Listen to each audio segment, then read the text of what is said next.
So today we are going to start with the Article 19, and this is first question in your exam will come from the heading itself. This is Article 19, and which article deals with the, basically you can say it deals with the right to freedom. There are 6 freedoms which have been given in Article 19. पहला question आपसे यह आएगा कि this article 19 gives you the right to certain freedoms. कुछ प्रकार की आपको ये फ्रीडम्स देता है. जैसे फ्रीडम ऑफ स्पीच इसमें एक प्रकार की है, एक है. So how many freedoms are given here? You will see 6 kind of freedoms are being given through article 19. और यहीं से पहला क्वेश्चन आएगा और उसमें और क्या क्या आएगा देखिए. यहाँ से कौन कौन सी फ्रीडम्स है, यहाँ से क्वेश्चन आपको मिलेगा. समझिए इसको.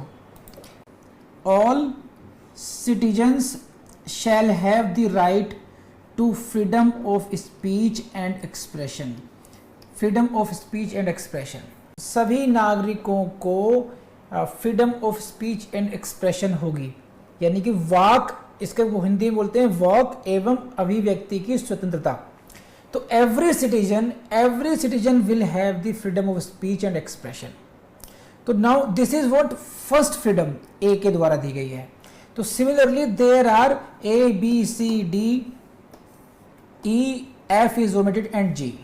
So there are 6 freedoms given to you through Article 19 and you are supposed to learn verbatim. आपको आइडेंटिफाई होना चाहिए करना कि इसमें कौन कौन सी दी गई है. पहले मैं समझाता हूँ आपको एक एक करके. पहली कौन सी है? This is what right to freedom of speech and expression. Speech and expression का मतलब ये हुआ कि वाक एवं अभिव्यक्ति की स्वतंत्रता. इसका क्या मतलब हुआ कि आपको अपनी बात को रखने का through any medium. It may be through press, it may be through social media, it may be through print media, it may be through electronic media may be anything. It may be it kind of expression through your art, through your films, through your भाषणबाजी कह लीजिए, कुछ भी कह लीजिए. Everything comes into the category of freedom of speech and expression. तो अगर आपसे ये पूछ ले which article provides you the freedom of speech and expression, आपको इतना जानना है. 19(1)(a). 19(1)(a). इसी प्रकार से आपको दूसरी जो फ्रीडम है राइट टू असेंबल पीसेबली. दो बातें ध्यान रखना है यहाँ पर. राइट टू असेंबल पीसेबली है यानी कि शांतिपूर्वक एकत्र होना, एंड विदाउट आर्म्स होना. It is important. तो this is what right to assemble peaceably and without arms. It means what you have freedom, you have right to assemble peaceably. शांतिपूर्वक एकत्र होने का अधिकार बिना शस्त्रों के, विदाउट आर्म्स. तो ये हुआ आपका 19(1)(b). जहां पर कॉन्सेप्ट आएगा मैं आपको वहां पे टाइम लगा कर समझाऊंगा, क्योंकि यहाँ पर केवल जानना है. तो there is no need to waste time कि एक जगह इकट्ठे होना, एक असेंबली करना. उसके लिए आपको राइट कहाँ मिला हुआ है? आपको मिला है 1(b) में. And now come to C, to form associations. कोई आपको पार्टी बनानी है, एसोसिएशन बनानी है, यूनियन बनानी है, where it is 19(1)(c). And इसी तरीके से 19(1)(d) हुआ आपका. 19(1)(d) हुआ right to move freely throughout the territory of India. This is 19(1)(d). and इसी तरीके से आपका है right to reside and settle in any part of territory of India. F में right to property था जो कि यहाँ से omit हो चुका है. and 6 में है to practice any profession or to carry on any occupation, trade or business. इस तरीके से आपको 6 प्रकार की स्वतंत्रताएं मिलती हैं आर्टिकल 19 के द्वारा. Right to freedom of speech, right to assemble peaceably and without arms, and next हो गया आपका right to form assembly and unions, then right to move freely, right to reside anywhere in territory of India, and last में हो गया to practice any profession. आपको रटने में दिक्कत आ रही है तो इसको ऐसे कर सकते हैं आप लोग याद. एक सीक्वेंस है इसमें, अगर देखने की कोशिश करेंगे तो पहली बात आप लोगों को मिलनी चाहिए freedom of speech and expression. समझे? आपको अपनी बात करने का हक मिलना चाहिए. That will be meaningless. वो मीनिंगलेस हो जाएगा अगर वो आप एक ग्रुप को ना एड्रेस कर पाए. भाई freedom of speech and expression को फुली आप कब यूज कर पाओगे नितेश? जब आप 10 लोगों को, 20 लोगों को, 1000 लोगों को, जितने को आपको मन कर रहा है आप उसको एड्रेस कर पाए, ठीक, तो फिर आपको एक्सप्रेशन के लिए ही कॉम्प्लीमेंट करने के क्या राइट चाहिए, आपको चाहिए राइट टू असेंबल पीसफुली चाहिए। अब आप असेंबली हो गई आपकी, आप लोगों ने यूनियन, आप लोगों ने मीटिंग कर ली। नाउ मीटिंग में जो भी कोई डिस्कशन हुआ उसको एग्जीक्यूट करने के लिए, there must be a freedom of forming certain kind of association, कि भी ताकि हम लोग यूनाइटेडली उस गोल को परसू कर पाएँ। तो ये ABC एक दूसरे से कनेक्टेड हो गए, freedom of speech and expression, assembly peacefully, and now forming union. And उसके बाद का क्या स्टेप होगा, उसके बाद का स्टेप होगा कि as a part of group आपको मूवमेंट की फ्रीडम होनी चाहिए, तो मूव फ्रीली हो गया। तो ABCD आप इस तरीके से लिंक कर सकते हो कि किसके बाद में क्या आएगा। पहला आएगा freedom of speech and expression, दूसरा assembly peacefully, and third forming association, और फोर्थ वह है मूव फ्रीली। 4 हो गए। 5वां ये है कि कहीं भी जाकर के बसने का मन हो तो मैं बस पाऊँ, और फिर जहाँ पर बस गया, वहाँ पर जो मेरा मन करे उसको, उस प्रोफेशन को मैं कैरी कर पाऊँ, उस प्रोफेशन को कर पाऊँ, उस बिजनेस को कर पाऊँ। इस तरीके से आप लोग ट्रिक बना करके इन 6 ये 6 फ्रीडम्स हैं, इनको याद कर लीजिए अच्छी तरीके से। This is 19 1 to 1 A to G, ये हुए 6 ये। अब यहाँ से जो इम्पोर्टेंट बात आती है, बात ये है कि दीज 6 फ्रीडम्स लिख लीजिए, दीज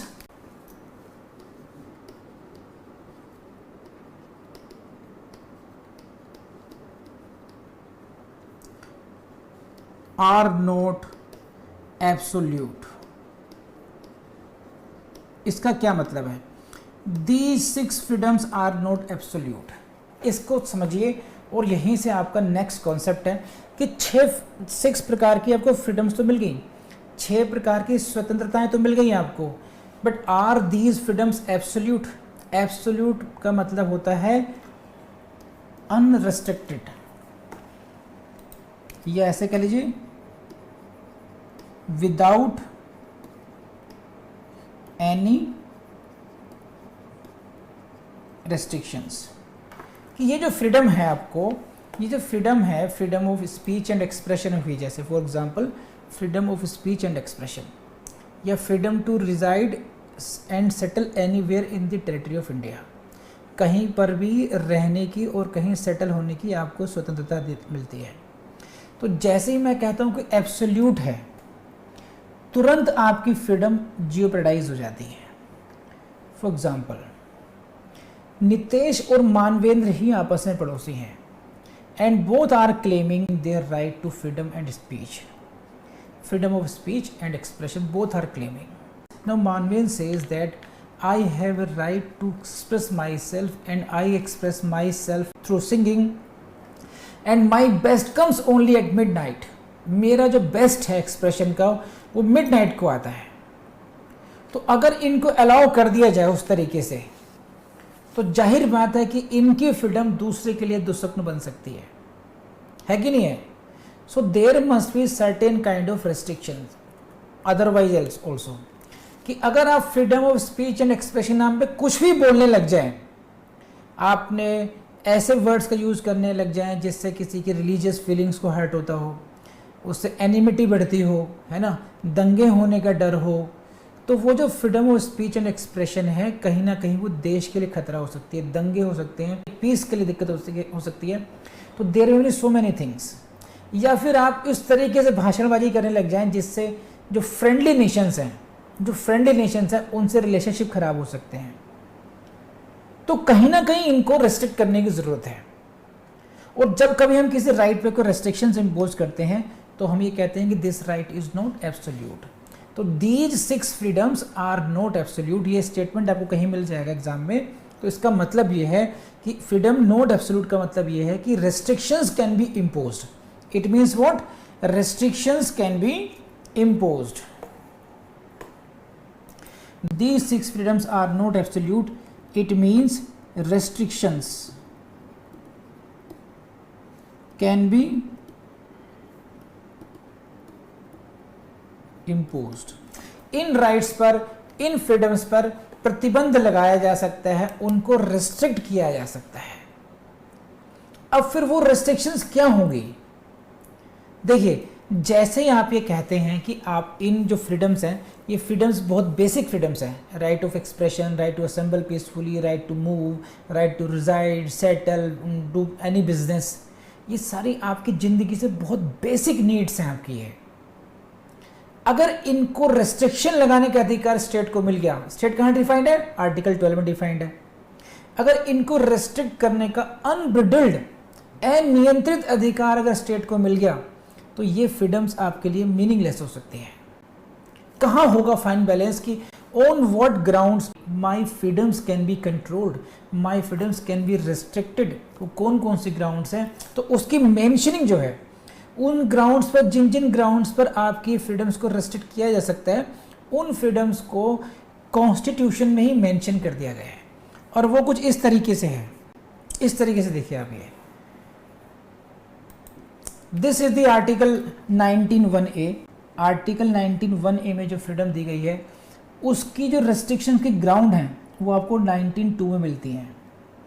आर्टिकल 19(1)(b) में जो फ्रीडम्स हैं, उनकी रेस्ट्रिक्शंस आपको जो ग्राउंड हैं वो 3 में मिलती है, 1C 4, 1D और E दोनों का। D और E की जो रेस्ट्रिक्शंस की ग्राउंड्स हैं वो 19(5) में मिलती हैं, और जो G में जो फ्रीडम दी गई है उसको आप 6 में मिलती हैं ग्राउंड से। क्या मतलब है इस बात का कि 19(1)(a), 19(1)(a) में कौन सी फ्रीडम मिली हमें? Right to speech, freedom of speech and expression, वाक एवं अभिव्यक्ति की स्वतंत्रता। अब अगर गवर्नमेंट इसको कंट्रोल करना चाहती है, रिस्ट्रिक्ट करना चाहती है, तो वो यूं ही नहीं किसी भी ग्राउंड पे कर देगी। Those grounds only government can use only those grounds which are mentioned in article 19(2), and if you see that you will find there are these 9 grounds। मैं इसका एक उदाहरण देता हूं आपको। This is freedom of speech and expression को 19(2) में, these are the grounds: sovereignty and integrity of India। sovereignty and integrity of India, इसका मतलब क्या है कि आपका ये राइट है, right of freedom of speech and expression.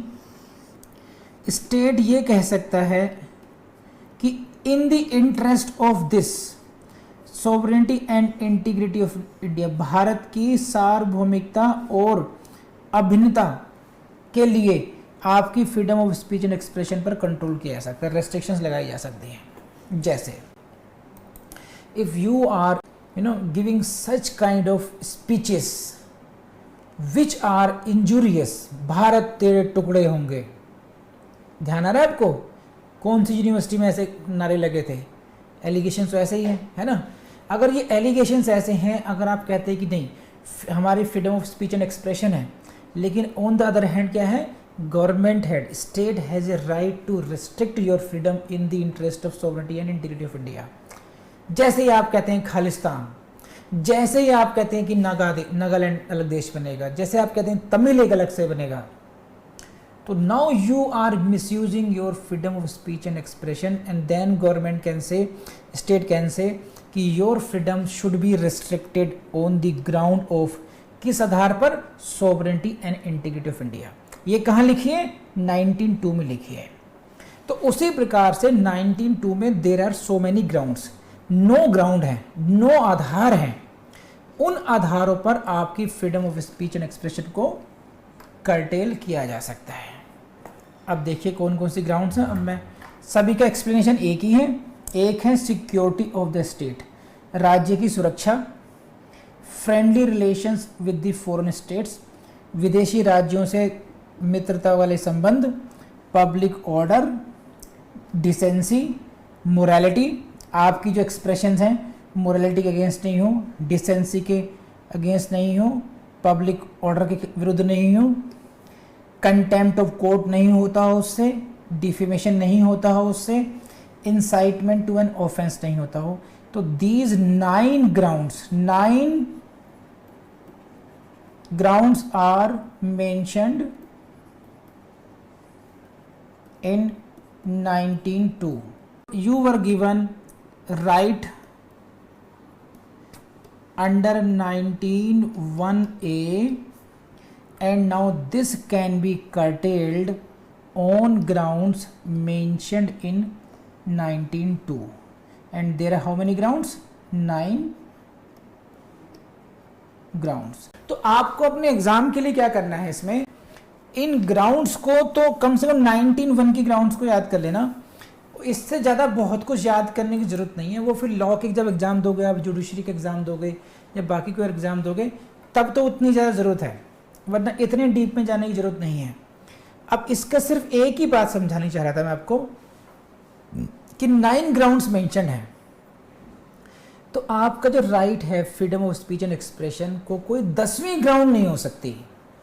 State can not make 10th ground at its own level. अपने level से किसी और ग्राउंड को इनकॉर्पोरेट नहीं कर सकता है state. If the state want to restrict your freedom of speech and expression, तो he can do it, state can do it, but only on the basis of these 9 grounds, there can be no other ground. ये आपको बात समझनी है। तो यही safe guard है आपके लिए कि संविधान में जो आधार दिए हैं रेस्ट्रिक्शंस इम्पोज करने के, केवल उन्हीं आधारों पर रेस्ट्रिक्शंस लगाई जा सकती है, किसी अन्य आधार पर रेस्ट्रिक्शन नहीं लगाई जा सकती। और इसी पॉइंट पर आपसे क्वेश्चन आ सकता है, इसी कॉन्सेप्ट पे। ये बस मैं आपको ये समझाना चाह रहा था। तो ये है पहली बात समझने की आपको, restrictions must be for the purposes mentioned in clauses 2 to 6. 19(2) to 19(6) तक जितने पर्पजेज हैं, केवल उन्हीं ग्राउंड्स पर उन्हीं पर्पजेज के लिए रेस्ट्रिक्शंस इम्पोज की जा सकती है। तो एक तो ये बात समझ में आ गई आपको।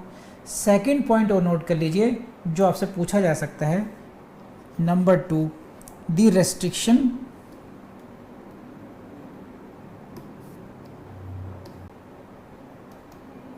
Must be reasonable. तो वर्ड रीजनेबल को मत भूलना कि इन आधारों पर भी जो रेस्ट्रिक्शन लगाई जाएगी वो रीजनेबल होनी चाहिए। जैसे फॉर एग्जांपल कि ये जो ग्राउंड थी आपकी, incitement to an offence in relation to contempt, या किसी भी ग्राउंड पर, डिसेंसी पर, मोरालिटी पर, इन ग्राउंड्स पर अगर आपके freedom of speech and expression को रेस्ट्रिक्ट किया जा रहा है, तो वो जो रिस्ट्रिक्शन है वो रीजनेबल होनी चाहिए, युक्त होनी चाहिए। आपसे ये नहीं कहा जा सकता कि आप बोलोगे ही नहीं, समझे आप, आपसे ये नहीं कहा जा सकता। तो आपके लिए जो युक्त है, जैसे मान लीजिए एक्सप्रेशन में ये क्या हुआ कि भाई गाओ, दिन में गाओ लेकिन रात को नहीं गाओगे, डिस्टर्ब नहीं करोगे, एक टाइम के बाद में नहीं गाओगे आप, एक टाइम के बाद में आप लाउड स्पीकर का यूज़ नहीं करोगे। तो अगर ये कहते हैं 10 बजे के बाद में, 11 बजे के बाद में, आपने देखा होगा बारात घरों में जा कर के, वहाँ पर जाकर पुलिस कहती है कि नहीं, इसके बाद में you can not use this DJ, you can not use this. अब आप ये कहोगे सर ये तो मेरा right of freedom of speech and expression है, मैं जब चाहे डांस करूँ ना, इट्स ए रीजनेबल रेस्ट्रिक्शन। लेकिन अगर ये कहा जाए कि साहब कि आप केवल डीजे यूज ही नहीं कर सकते, तो वो अनरीजनेबल हो जाएगा। लेकिन फिर अगर आपसे ये कहा जाए कि किसी अस्पताल के पास में तो बिल्कुल डीजे बजाओगे ही नहीं, तो फिर वो रीजनेबल हो जाएगा। तो रीजनेबल क्या है और क्या नहीं है, ये डिपेंड करता है केस टू केस पर। लेकिन रेस्ट्रिक्शन की 2 बातें हैं। पहली बात ये है कि it must be mention in 19(2) to 19(6), and second बात ये है इट मस्ट बी रीजनेबल। तो आपसे ये पूछा जा सकता है, पहली बात आर्टिकल 19 क्या है, तो ये आपको 6 फ्रीडम देता है, और किसको देता है उसको भी नोट कर लीजिए। This is for all citizens, these freedoms are not available to any non citizen. Again this is a question, article 19 में जो फ्रीडम्स है वो किसको अवेलेबल है, is it available to every person? No, it is available only to a citizen of India. तो 6 freedoms हैं, 6 freedoms only to citizens. Number 2, and these can be curtailed, there can be restrictions can be imposed, but शर्त ये है कि restriction की जो ground है वो 19(2) से लेकर 6 तक मेंशन होनी चाहिए, और इन एडिशन वो जो रेस्ट्रिक्शन है वो रीजनेबल भी होनी चाहिए। तो 2 शर्तें हैं, these 2 grounds must be satisfied for the valid law. अगर लॉ इन ग्राउंड्स को सेटिस्फाई नहीं करता है तो उस लॉ को इन्फ्रिंजिंग योर आर्टिकल 19 करके वॉइड घोषित कर दिया जाएगा। जैसे आपने कहा कि there is a law which says that जो फिल्म्स सेंसर बोर्ड है ना, every film will be seen by the censor board, and censor board का सर्टिफिकेट लेने के बाद में ही इसको आप दिखा सकते हैं। अब यहाँ आप देखो कि यहाँ पर प्रायर सेंसर हो गया। आपकी फिल्म को पहले एक बोर्ड देखेगा, उसको देखकर वो अप्रूवल देगा, फिर वो सर्टिफिकेट देगा ABC करके, जो भी है उनको, A है, U है। लेकिन same thing is not applicable in case of print media. आप अखबार में बिना सेंसर के छाप सकते हो, उससे कॉन्सिक्वेंस बाद में देखे जाएंगे। ठीक, तो अगर इसी बात के लिए आप अगर चैलेंज करें वहाँ पर, ठीक है, अगर न्यूज़पेपर वालों के लिए उल्टा हो जाए कि न्यूज़पेपर्स को छापने से पहले सरकार पढ़ेगी, देखिए क्या आप छापना चाहते हो, तो यहाँ पर क्या हुआ, रेस्ट्रिक्शन तो हो गई। सरकार कहेगी this is on the basis of for the purpose of the law and order, public order ना बिगड़े, इंसाइटमेंट टू द ऑफेंस ना हो, लेकिन यहाँ पर रेस्ट्रिक्शन तो वही है। मैं आपको ये कहना चाह रहा हूँ कि ये जो 9 ग्राउंड्स हैं हमारी, these are the 9 grounds. You say state says that, मान लीजिए Manvendra is a publisher and Nitesh is the editor of a newspaper, and now government made, यानी गवर्नमेंट मतलब स्टेट मेक्स ए लॉ, एक कानून बनाते हैं which provides that before circulation this newspaper should be submitted to the government authorities and only you can circulate it only after the approval of the state, as in case of films। जैसा film में होता है sensor board का certificate के बाद में ही आप लोग पब्लिश कर सकते हो अपनी फिल्म को, same rule should be followed by the print media as well. Ground क्या है कि इक्वलिटी है, सब देखो वहाँ भी है सेम रूल, यहाँ भी सेम रूल है। तो और कौन से ग्राउंड पर रजिस्ट्रेशन कर रहे हैं आप कह रहे हैं हम सभी 9 ग्राउंड्स के बेस पे कर रहे हैं। वी डोंट वांट दैट आपके न्यूज़पेपर से sovereignty and integrity of India खतरे में पड़े। बात तो सही है भाई। स्टेट ने क्या कहा कि हमारा एक्शन जस्टिफाइड है, हम रेस्ट्रिक्शंस लगा रहे हैं, कॉन्स्टिट्यूशन इसको परमिट करता है, उन्हीं ग्राउंड्स पर लगा रहे हैं जो ग्राउंड्स मेंशन की गई हैं इसमें। लेकिन जो सेकंड एलिमेंट मैंने कहा, you can challenge it on the second ground कि although purpose is same, mentioned है 19(2) से 6 तक, लेकिन this restriction is not reasonable. ये रीजनेबल नहीं है। प्रिंट मीडिया से उतना नुकसान नहीं होता जितना किसी फिल्म से होता है। जो फीलिंग्स को जो एकदम पुश करने वाली जो ताकत है वो फिल्म में कई गुना ज़्यादा है। अगर एक चीज़ छप भी गई तो उससे उतना बड़ा नुकसान नहीं होगा जितना फिल्में कर सकती हैं। इसलिए फिल्मों का ट्रीटमेंट अलग होना चाहिए। उन पर जो रेस्ट्रिक्शंस लगती हैं वो सभी रेस्ट्रिक्शन प्रिंट मीडिया पे नहीं लगेंगी। अगर लगाएंगे तो वो अनरीजनेबल हो सकती हैं। तो दोनों ही बातें ज़रूरी हैं कि वो जो पर्पज है 19(2) से 6 में मेंशन हो, और रेस्ट्रिक्शंस हैं वो रीजनेबल होनी चाहिए। जैसा कि मैंने आपको बताया कि किसी भी अखबार की प्री सेंसरशिप रीजनेबल नहीं मानी जा सकती, लेकिन प्री सेंसरशिप फिल्म की रीजनेबल मानी जा सकती है दोनों रेस्ट्रिक्शंस ही।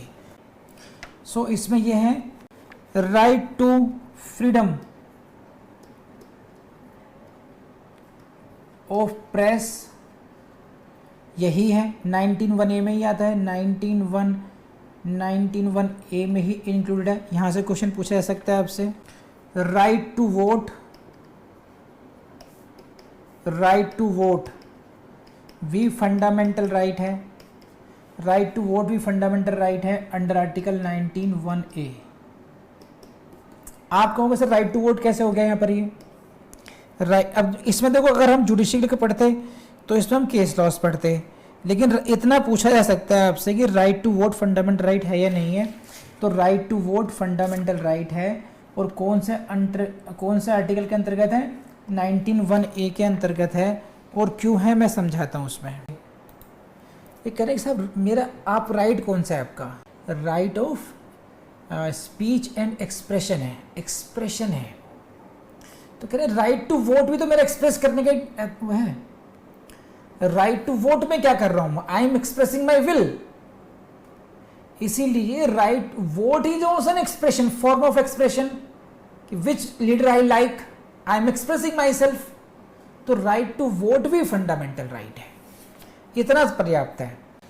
सेकंड इसी से आता है, इसी से राइट मिल जाता है, right to know antecedent, antecedents of contestant. जो व्यक्ति इलेक्शन लड़ रहा है उसके एंटीसीडेंट जानने का जो अधिकार है, कि भाई मैं जब वोट करने जा रहा हूं अदरवाइज मेरा राइट ऑफ एक्सप्रेशन ही बेकार हो जाएगा। तो आप ये देखो राइट मेंशन कौन से हैं, freedom of speech and expression mention था केवल, या और राइट मेंशनड है, लेकिन इसको इलेबोरेट करते जाइए कि भैया राइट टू वोट मेरा एक्सप्रेशन है, लेकिन वोट एक्सप्रेसली प्रॉपर हो ही नहीं पाएगा, मीनिंगलेस हो जाएगा अगर मुझे ये पता ना हो कि भाई साहब का एंटीसीडेंट्स क्या है, इन पे कितने मुकदमे चल रहे हैं, कितनी धन दौलत इकट्ठे की है, ये हैं कौन, मुझे जानने का अधिकार है। तो right to know the antecedents भी यहीं से कवर हो गया आपका, कि इस इलेक्शन जो इलेक्शन व्यक्ति लड़ रहा है उसके बारे में जानकारी उपलब्ध होने का भी मेरा अधिकार है, तभी मैं राइट टू वोट को एक्सरसाइज कर पाऊंगा, अपने right of expression, freedom of expression को फुली एक्सटेंड सही तरीके से इस्तेमाल कर पाऊंगा। तो again right to know the antecedent of contestant, ये भी आपका फंडामेंटल राइट है। Commercial advertisement,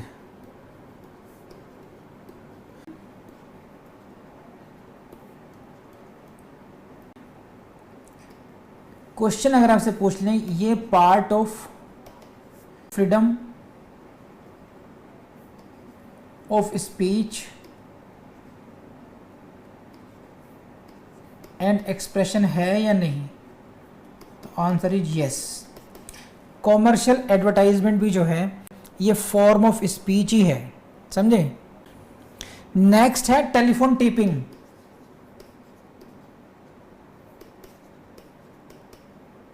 this is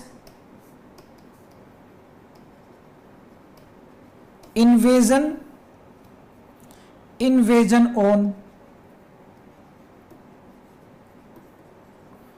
right to privacy. तो टेलीफोन टेपिंग करते हैं अगर, in that case you violate 19(1)(a), है ना। कैसे, किसी I am expressing myself to Manvendra, I am expressing myself to anyone and you are tapping, you are intruding into my privacy.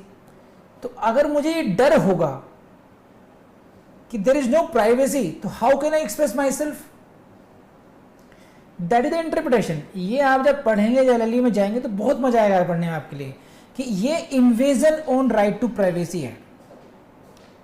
तो यहां ये क्यों लिखवा रहा हूं आपसे, वो पूछेंगे भाई साहब ये फंडामेंटल राइट है, हाँ है, तो बताओ कौन सा आर्टिकल में कवर होंगे, फिर घूम जाओगे आप।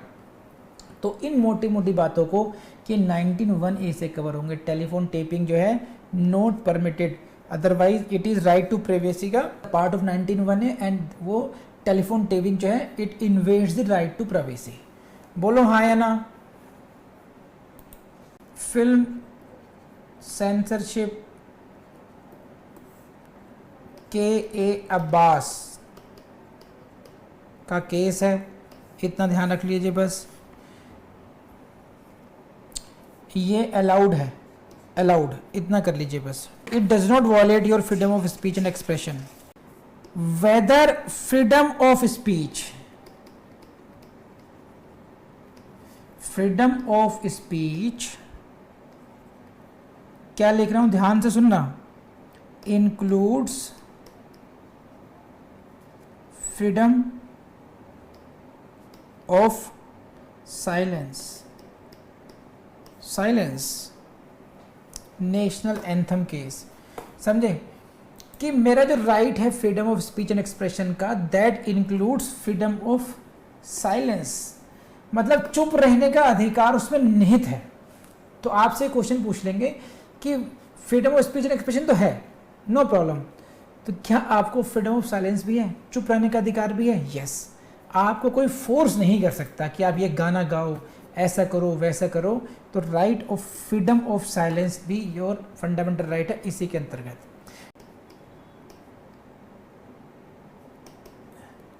हिजड़ास एंड ट्रांसजेंडर्स,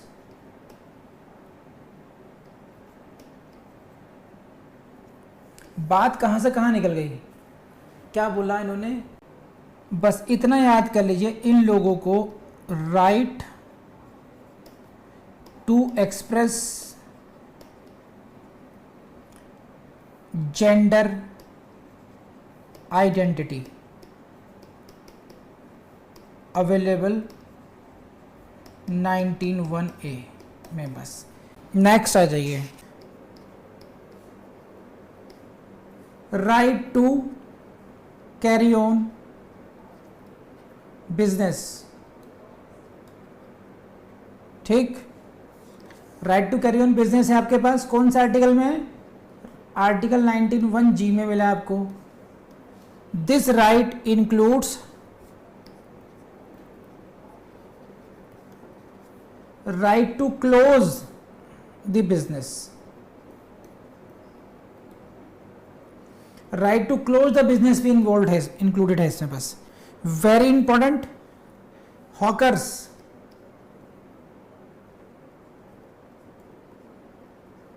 जो हॉकर्स होते हैं उनका भी मूल अधिकार है किस बात का, टू कैरी ऑन